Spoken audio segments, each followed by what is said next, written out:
Votre vision pour le soutien aux régions éloignées. Vous le savez, là, entre autres, je pense aux producteurs de grains qui nous disent que c'est 7 fois moins rentable en région éloignée être producteur de grains. 7 fois moins rentable. Ouais. Mais pourtant, on a besoin de producteurs agricoles dans chacune des régions. Ce sont, même pour des régions éloignées, là, des vecteurs, des moteurs économiques pour ces régions-là. Et souvent, c'est une industrie, dans certains cas, pas toujours, on le voit au cours des dernières années, mais c'est une industrie qui, pour la vitalité économique d'une région, offre une belle stabilité. Moi, je viens d'une région, partie forestière, partie agricole. L'industrie forestière fait ça au fil des années. L'industrie agricole, elle se maintient et on bâtit dessus. Mais pour les régions éloignées, j'espère que vous entendez le cri du cœur de ces régions-là aujourd'hui qui disent « C'est déjà difficile de faire de l'agriculture à Saint-Jean-sur-Richelieu. Imagine à Baie-Comeau, à l'extérieur de Rouen, chez moi dans le Pontiac ou ailleurs, là, il y a des régions pour lesquelles c'est extrêmement difficile de faire de l'agriculture profitable. » Alors, c'est quoi votre vision pour les régions éloignées? Parce qu'on a souvent débattu, vous et moi, de la nécessité d'un soutien pour ces producteurs-là. Mais j'aimerais ça comprendre, au-delà de cette mesure particulière-là qu'on vous a demandé de mettre en place souvent, ce que vous voyez pour maintenir et grandir notre agriculture en région au Québec. Bien, l'agriculture en région, c'est quasiment la colonne vertébrale de nos régions. Puis, je veux juste vous rappeler, tantôt j'en parlais, mais on va faire un chiffron, 30 000 entreprises agricoles au Québec. On en a 15 000, Monsieur le député, qui font moins que 100 000 de revenus par année. On a 11 000 des 15 000 qui font moins que 50 000 de revenus par année. On a 10 de nos entreprises, 3 000, qui génèrent 65 des revenus agricoles. Alors, moi, quand je regarde tout ça, là, puis là, je vais vraiment le simplifier, là, OK? Mais on a vraiment un nombre assez limité, je dirais à peu près un petit peu plus que 30 de nos entreprises qui génèrent 94 des revenus agricoles totaux du Québec, sur 12 milliards.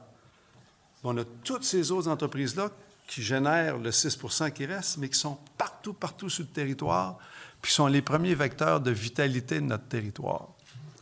Bien, c'est sûr que moi, j'ai un très grand souci sur comment on peut faire pour accompagner puis générer des environnements pour faire en sorte que partout sur le territoire, les gens qui veulent pratiquer l'agriculture, que ce soit qui en tirent 30 000 par année ou que ce soit qui en tirent 100 000 ou 250 000, puissent le faire. Ça, j'ai ce souci-là, monsieur le député. Puis, il en va d'un accompagnement par rapport à certaines productions, mais il y a aussi des efforts qu'on a pu faire pour générer des nouvelles opportunités. On a au Bas-Saint-Laurent des nouvelles cultures, des cultures émergentes. On le voit au Saguenay-Lac-Saint-Jean, si on regarde ce qu'on cherche à faire avec le quinoa en Abitibi, pour générer des nouvelles opportunités, des nouvelles sources de revenus pour nos producteurs. On regarde ce qu'on a fait au point de vue de l'agriculture de proximité, l'abattage à la ferme, la transformation à la ferme, l'entente qu'on a fait avec la Fédération des producteurs d'œufs du Québec pour que tous ceux qui veuillent avoir des quotas de poules au lieu de 99 puissent en avoir. L'objectif de tout ça, c'est quoi? C'est d'augmenter le nombre de possibles pour que tous ces gens-là qui s'investissent un peu dans des opérations agricoles puissent diversifier leurs revenus, puissent fortifier leurs revenus. Mais j'ai certainement un grand souci, Monsieur le député, pour l'agriculture en région. Puis comme je vous dis, c'est comme deux mondes un petit peu, mais il faut s'occuper vraiment comme il faut des deux mondes. Mais vous avez entendu ce que je vous ai dit il y a quelques instants, là. 7 fois moins rentable d'être un producteur de grains en région que, par exemple, dans la région que vous représentez, vous.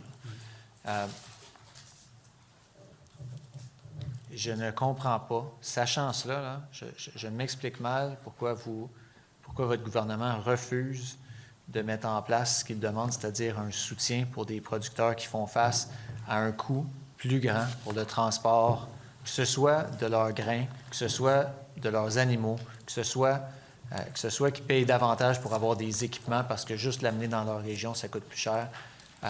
Je comprends mal pourquoi vous maintenez votre position de ne pas offrir un soutien supplémentaire aux gens qui, de toute évidence, là, leur bottom line à la fin de l'année il est impacté, ne serait-ce que par leur situation géographique.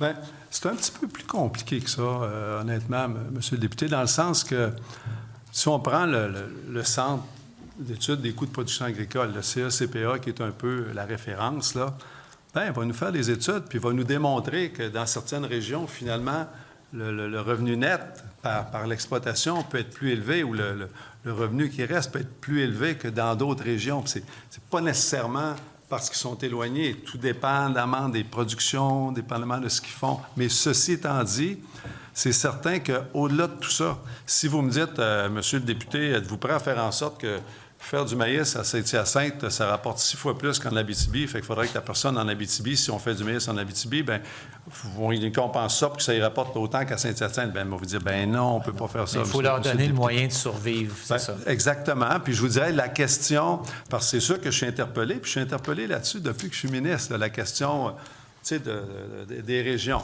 Il y a les choix qu'on peut faire aussi. Qu'est-ce qu'on décide de faire? Mettons, on est à une place sur le territoire, vous voulez vous partir une entreprise, bien, vous faites une étude de marché, vous regardez c'est quoi votre potentiel, puis à un moment donné, votre étude de marché vous dit finalement, c'est peut-être pas bonne affaire, puis vous le faites quand même, bien là, ça se peut que ça complique votre vie un petit peu.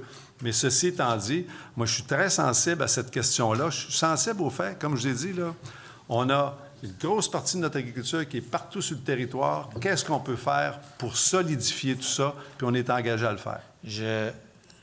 J'apprécie l'échange, M. le ministre.